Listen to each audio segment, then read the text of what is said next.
भांडवलं संपलं काय म्हणले अवघड आहे महाराज. कोणाच्या तोंडात हात लावता तुम्ही कसं आहे महाराज. आता 12च्या पुढे खरा पर्व चालू होते करायचं 12 ते 2 तुम्हाला महाराज. हा का तसंच आहे महाराज. तुम्ही कीर्तन झाले मला भेटा नंतर सांगतो तुम्हाला सगळ्या विषयी. 12 ते नंतर आपल्या सोयीनी का ह्यांच्या सोयीनी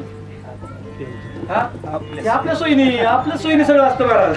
हे सगळं आपल्या सोयीनी चालय असू दे. आपल्या सोयीनी बी असावा बरं का. आपली सोयी असं पुढच्या हलवून आहे.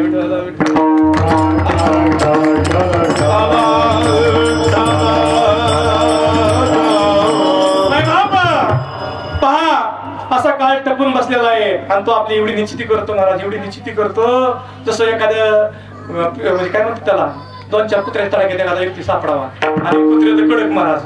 आणि ते तावडी सापडल्यानंतर तुडी ती सांगतो एवढं सांगतो. पुढी ती नाही सांगत तुडी ती सांगा. डॉक्टरकडे गेले हो म्हणले. डॉक्टर म्हणले टाक तरी कसं टाकावं. हे काय केलंय तुडी ती सांगतो बरं का.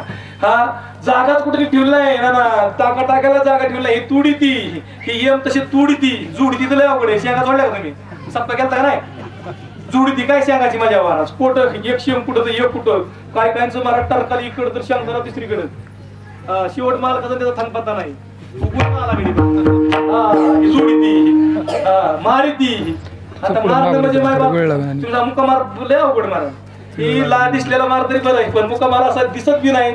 मुका म्हणजे जसं मुक्याला काय गोष्टी बोला वाटतात पण बोलता येत नाही तसा मुका मार हा इतका त्रास देतो पण बोलता येत नाही. म्हणजे मारी ती झोडी ती फोडी ती निष्ठुर. आणि काय बाबा असा निष्ठुरपणा त्या यमाकडे आहे. त्या यमाच्या तडाख्यातून जर वाचायचं असेल निश्चिंत व्हायचं असेल तर माय बाप आपल्याला काय करावं लागेल अट्टास करावं लागेल. तुकोबर सांगतात खऱ्या अर्थाने तो अट्टास कामाला आला आणि त्याचा परिणाम काय झाला. अभंगाचा आता निश्चिंतीने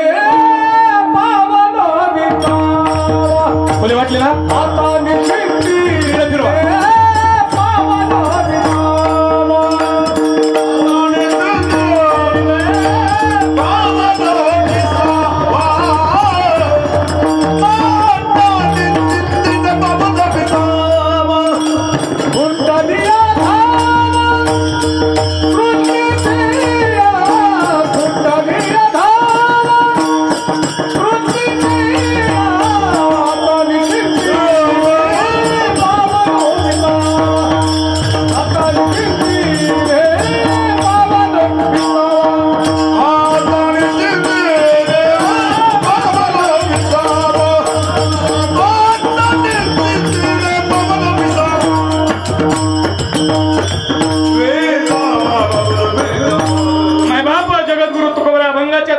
सांगतात. आता मी निश्चिंत झालो. आता त्याचा विस्तार करायला वेळ कमी आपल्याकडे टाइम संपत आलाय माय बाप.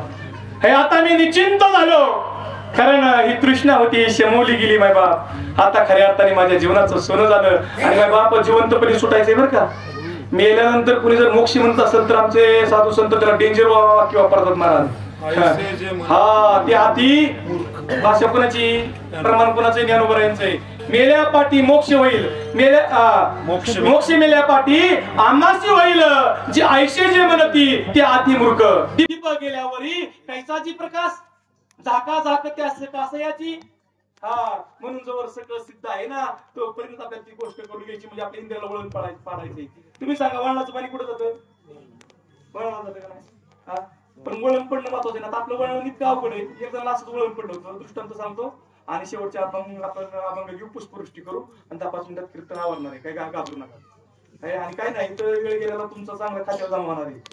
ते पुढे कामाला येणार. तुम्ही म्हणता बरं झालं महाराज थोडं वाढवायचं पाहिजे होतं पुढे परत म्हणतात आता खूप झालंय का सगळं. हातात लोक त्यांनी भरले फक्त त्यांनी मोकळं होईल ना.